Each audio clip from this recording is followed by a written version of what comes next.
Bienvenue dans ce podcast de Arsenal French Club. On va débriefer ensemble le match Arsenal vs Man U. Peut-être ici avec Thomas Partey. Oh, le coup de canon. S'entraîne Ketia. La réponse d'un leader en confiance, d'un leader obstiné. Alors aujourd'hui, je serai accompagné de moi-même. Donc voilà. J'espère que ça va bien se passer. Ça fait un petit moment que j'ai pas fait un épisode solo. Donc là, on va débriefer ensemble rapidement. Ça, comme d'habitude, on va commencer par par le 11. Donc le 11, c'était le 11, on va dire, de l'année dernière. En plus, j'ai vu que c'était depuis le 12 mars 2023 qu'on n'avait pas aligné cette équipe. Donc voilà, donc c'est Ramsdale, White, Saliba, Gabriel, Zinchenko, Odegaard, Rice et Havertz, Saka, Nketiah et Martinelli. Alors la surprise a été Nketiah, tout le monde s'attendait à Jesus. Finalement, c'était Nketiah qui allait en attaque. Donc voilà. Et Havertz, bon, on savait que bon, il serait là. Partey était blessé, donc ils savent pas vraiment encore ce qu'il a. Il a une gêne, donc on verra si c'est simplement une gêne de précaution ou alors si c'est plus grave, on aura plus d'éléments la semaine prochaine. Donc voilà pourquoi Partey n'était pas là. Globalement, le résumé du match, j'aurais pas. Enfin, il y a des choses à dire, mais je veux dire que ça sera pas non plus super long. Euh, Franchement, si on prend la défense, ben la défense on retrouve des automatismes, même si sur le but de Rashford, Saliba est trop près de White quand il défend, donc quand il frappe, Saliba n'arrive pas à toucher le ballon.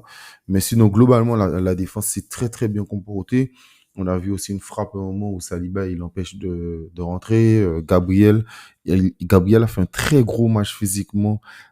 Il a été bon défensivement, mais physiquement, il a fait un très très gros match, surtout avec le nouveau attaquant de Manchester, Ojnoun. Donc franchement, voilà, on sentait qu'il avait faim. Zinchenko, ça a fait beaucoup de bien, on va pas se mentir. Il a fait beaucoup de bien. Défensivement, j'ai trouvé bon, ce qui est hyper rare, mais j'ai l'impression que chaque fois que c'est Manchester United, il est super bon. L'année dernière, c'était pareil, c'était le match référence qu'il avait fait.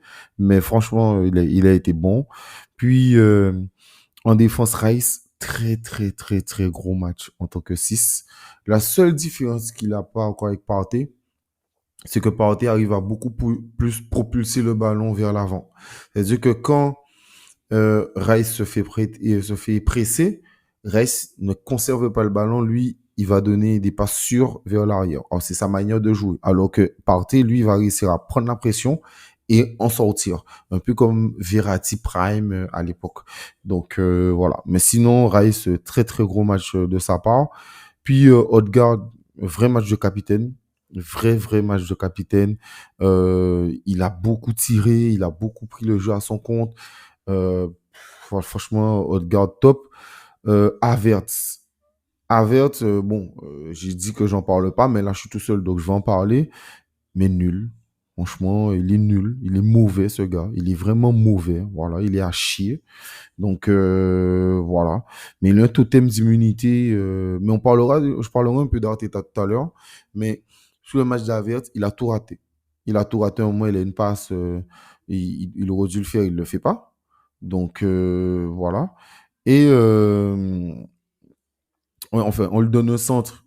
Il doit mettre un plat du pied. Il est là. Il le rate. Franchement, pitoyable. Et au moment, comment dire ça? Il essaie de provoquer un penalty, mais bon, on voit qu'on le touche quasiment pas. Le mec, il tombe, tu sais même pas pourquoi. Il propose rien, il porte pas le ballon. Franchement, il est nul. Il est nul. Il est nul.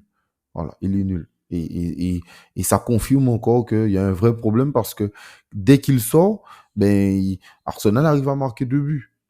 Voilà. Arsenal arrive à marquer 2 buts. Puis, parlons de Saka. Saka, son match est nul. Nul aussi. Franchement, Saka, il est nul. Euh, Très peu de tirs. quelques provocations vite fait, mais franchement, Dalot a fait. Franchement, Saka et Martinelli, pour moi, les deux, leur match a été nul. Voilà. Martinelli, défensivement, c'était sympa, comme d'hab, mais offensivement, toujours les mêmes choses. Déjà, on le voit dès la première minute. Il fait un centre, il centre, mais il regarde mal. Donc, voilà, il y a deux joueurs dans la surface, c'est pas bon. Martinelli a raté beaucoup de choses. Wan-Bissaka a fait un très très gros match sur lui. Euh, Franchement, un très gros match de Wan-Bissaka. Voilà. Moi, franchement, j'ai trouvé Bukayo Saka et Martinelli très en dessous. Et Nketiah, Nketiah a beaucoup provoqué, il a tenté, donc ça fait plaisir. Parlons globalement, parlons de Arteta. Arteta, le souci que j'ai, c'est encore sur ces changements. Trop tard, des changements vraiment tardifs, où il met les joueurs à peine 10 minutes, il demande de faire des... Moi, Saka aurait dû sortir. Martinelli, beaucoup plus tôt. Je suis désolé, Martinelli, il provoque, mais ça sert à rien, ses provocations. Il baisse tout le temps la tête. Il fait des centres, mais pour faire des centres, Saka, il me fait pareil. Franchement, c'était pas bon du tout pour les deux. Et pourtant, il les a laissés. Havertz, pareil, Havertz doit sortir beaucoup plus tôt dans ce match. Il doit sortir beaucoup plus tôt. Là, Arsenal, il gagne le match, mais toute personne qui est honnête, qui a regardé le match, je parle, ceux qui ont regardé le match du bout, qui ont regardé tout, franchement, on était mauvais. On était mauvais. C'était chiant à regarder, beaucoup de passes latérales, très peu de combinaisons. C'était un match hyper laborieux. Et s'il n'y a pas un millimètre qui sauve Arsenal à la fin, où c'est Garinacho, je crois, qui, euh, qui, marque, qui marque hyper facilement, mais franchement, on ne gagne pas ce match. Franchement, on ne gagne pas ce match. Donc, moi, je le dis, Arteta, il faut vraiment qu'il commence à travailler. Ça serait bien qu'il travaille les systèmes, etc. Et quand je dis travail, qu'il travaille dans le sens même sur son ego. Parce qu'en début, là, il a parlé d'Havertz, il dit, oui, il faut croire en Havertz. Mais est-ce qu'Havertz même, il croit en lui? Moi, c'est la question que j'ai à poser à Arte Pep. Est-ce que Havertz même, il croit en lui? Parce que moi, quand je vois son match, je ne vois pas quelqu'un qui croit en lui. D'accord? Parce que moi, comme je dis, il y a des gens, je le dis, Martinelli, Saka, je suis déçu de leur match. Je dis qu'ils auraient dû sortir, mais je ne dis pas qu'ils ne doivent pas jouer. Parce qu'ils sont là quand même. Surtout Martinelli. Martinelli, j'aimerais qu'il devienne plus intelligent, mais Martinelli, il fait, on le voit. Il ne se cache pas. Averse, je suis désolé, il se cache. À part faire des remises, des trucs bidons là, il fait rien, il ne sert à rien. Et Arteta, il dit oui, il faut croire en lui. On ne peut pas croire en lui, lui-même ne croit pas en lui. J'ai pas envie de croire en Havertz. Je suis désolé. Il n'apporte rien sur le terrain. Il n'apporte rien. Et les changements d'Arteta, c'est toujours trop tard. Il faut apprendre à sanctionner les joueurs. Parce que ce truc où, quand c'est Trossard qui est mauvais, Trossard il va sortir dès la mi-temps. Martinelli peut être mauvais, il va sortir à 80e. C'est quoi ça? C'est quoi ça? Même Saka. Pourquoi Saka ne sort pas? Nelson, il est venu, c'est vrai, bon, il y a deux, trois contrôles, tout ça.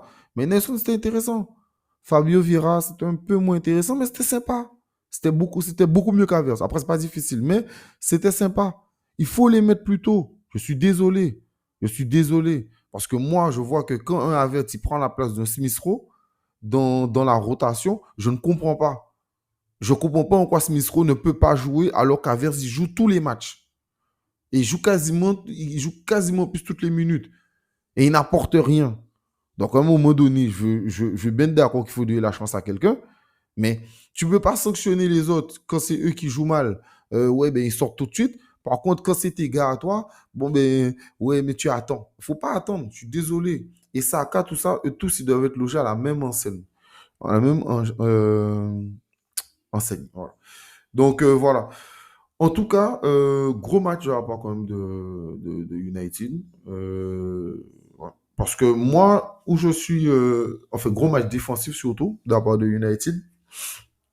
Et un truc qu'il faut dire aussi, c'est qu'au moment où Arsenal marque, notamment le dernier but, on les prend de vitesse, tout ça. Franchement, les gars, la défense, c'est Johnny Evans, 35 ans, et Maguire. Voilà. Et Maguire. C'est ça le truc. Donc, je sais pas. Franchement, c'est pas glorieux, quoi. Franchement, on a gagné ce match-là. Il fallait prendre le point. mais je suis pas beaucoup plus rassuré par rapport à la forme d'Arsenal. Moi, je disais déjà que je trouve qu'Arsenal n'est pas dans une bonne forme. Donc voilà. J'espère que ça va progresser parce qu'on en a réellement besoin. En tout cas, c'est sûr que cette compo, c'est déjà beaucoup mieux que la précédente. C'est ce que tout le monde demandait à Arteta. C'est ce qu'il a fait. Et puis voilà. Il y a quand même des points positifs, j'en ai parlé. Rice qui marque son premier but sous les Gunners, but très très important, tant mieux. Odegaard qui est vrai capitaine. Et puis la défense, les quatre fantastiques là derrière, c'est sympa. Ça fait plaisir aussi parce que Saka et Ben White, il y a un vrai love entre eux, beaucoup de dédoublements, ça s'est bien passé. Tomiyasu, solide aussi dans ses changements. Donc voilà, franchement, pas grand-chose à rajouter d'autre. J'ai dit ce que j'avais à dire. Le prochain match, c'est samedi contre Everton à 18h30.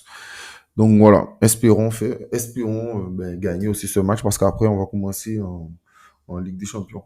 Samedi, je parle le 16 septembre. Donc étant donné qu'il y a la trêve internationale qui arrive. Donc on fera peut-être des podcasts légendes, ce genre de choses. Donc voilà. Merci à vous de suivre Arsenal French Club comme d'habitude. N'hésitez pas à nous suivre sur tous les réseaux, Twitter, Facebook, TikTok, Instagram. Et aussi, n'oubliez pas de mettre des notes au match et dire aussi ce que vous pensez. Bien sûr, je vois aussi les commentaires. Soit vous me le dites en privé sur Instagram ou alors je vois, vous inquiétez pas, sur Spotify quand vous mettez des commentaires. Merci à vous et puis prenez soin de vous.